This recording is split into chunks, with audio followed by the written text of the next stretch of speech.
So, hello everyone, in this short video I will show you how to style HTML elements using different CSS methods, external CSS, inline CSS, class and ID styling, inheritance, and the CSS cassette. I will also demonstrate debugging using browser developer tools. So first one, let's start. So we're gonna first put our title first pala. Title, exercise number 3, finals. Gonna put finals. Then next, so next one is gonna put our body of the main content. Then next one is the H1, the heading. Gonna put welcome to my web page. And the P tag means paragraph. The class one is the intro, and then ID is main text. And then next one is I'm gonna put the paragraph. This is a paragraph excuse me, that introduces my web page. Next website, sorry. P class NR. Just gonna put P. This is another paragraph with no class or ID. So next one, our next step is I'm gonna put the style, the upper. So style, it's gonna put the P tag, which means the targets the all the paragraph. The P tag, then color, colon, then blue, then semicolon. And the next one is the dot intro. The dot means the class, represents the class. So dot intro, open bracket. This is the target is the P class in the the intro, open bracket, the font size, then gonna set it in 18px pixels, 18px. So next one is the H1, open bracket, and then text align to center.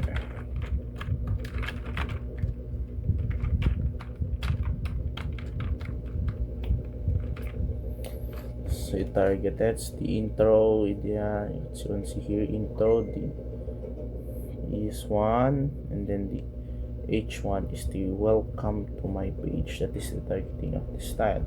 And then let's start to run it. So you can see this is the line. Then here is the blue. So the blue ones. So you can see the H1 is the H1 is centered, and then the P is color blue because nilagay natin set the style in it. And then the intro is font size, and then the intro font size,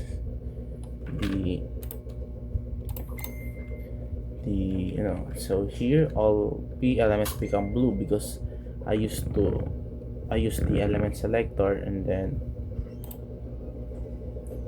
the class intro that changes the font size to 18px. The H1 is centered using text align center. So the next one, so let's move on to the next one and remove all the another. So we're gonna not remove the P style now. So P style, color green. Excuse me. So this is a inline styles. And then class again, intro, ID, main text. I'm gonna use main text again. Then this is, so again we're gonna put this is the paragraph. That is reduces the my website. The next one, opening tag, style, the color green again, colon green, then semicolon. Then this is another paragraph that with no ID or class. And so style again. And then in style, so gonna put P. So declare P. Again for paragraph, target sa paragraph color blue. Gonna put color blue again. The next one is the intro. No, the intro again. Intro.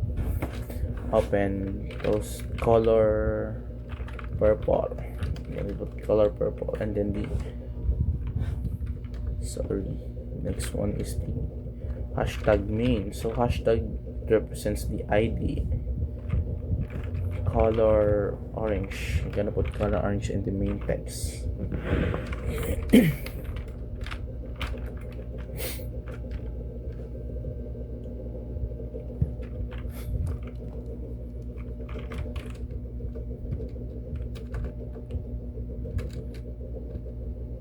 Then I'm just gonna run it. And then as you can see here,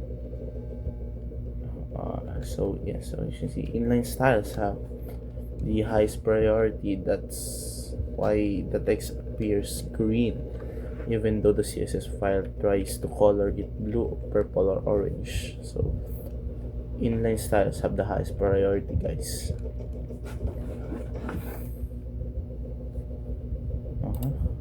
Next,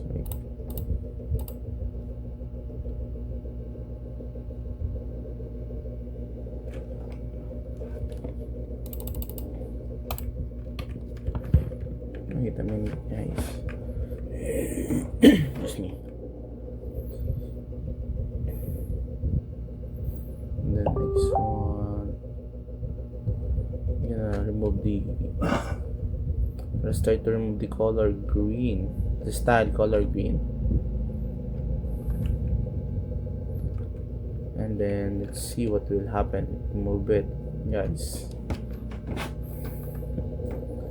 And then let's run it again, and then as you can see here, nag-iba yung color niya. It changes the main text to orange, guys. And then the other paragraph naman is color blue because we declared color blue. Yan. Now the color follow the cascade ID class element selector na. So ID main text became orange because ID has higher specificity. Intro paragraphs become purple. All others elements become blue, di ba? Nakita niyo naman. The next one we're gonna try naman is excuse me. Gonna put style again. You can babalik natin yung style and color green. Color green. Then another gonna let same process color style color.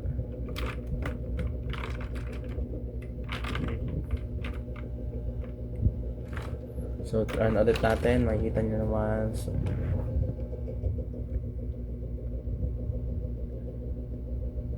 sorry, run ulit, makikita nyo ulit. So, then gonna put oops, sorry, patayaw, ba't ganun pa rin?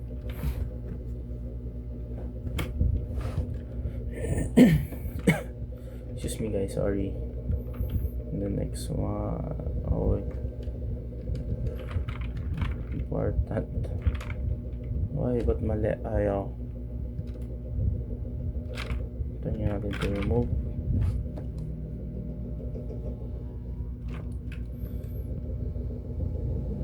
Ito ulit natin. What happened? So ayaw pa rin. So ano mali? Wait a minute, guys.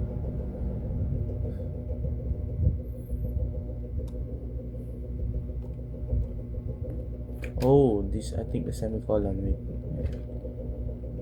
Remove this semicolon. important. Ay, wait a minute.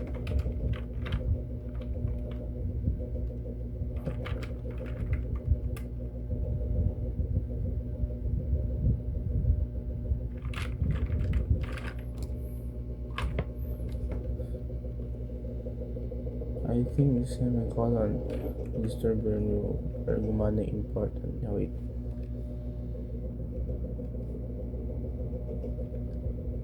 Oh, yeah. Yes. Semicolon. Yan. Gumana na. So gonna put again the yan. Gumana na siya, guys. So gonna ibabalik natin yung slide. And then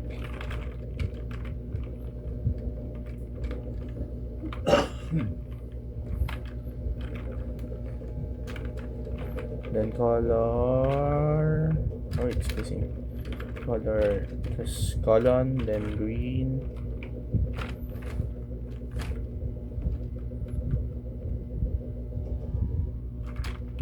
so color green. So kinapipisa natin para mas madaling trabaho.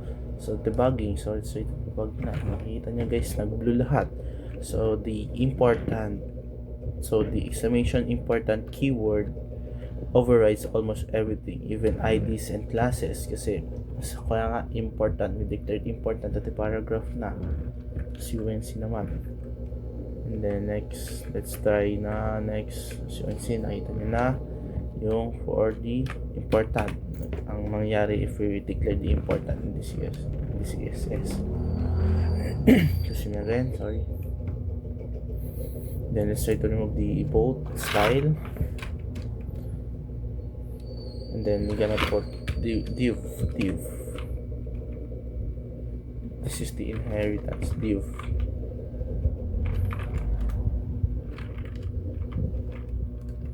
Then color gray.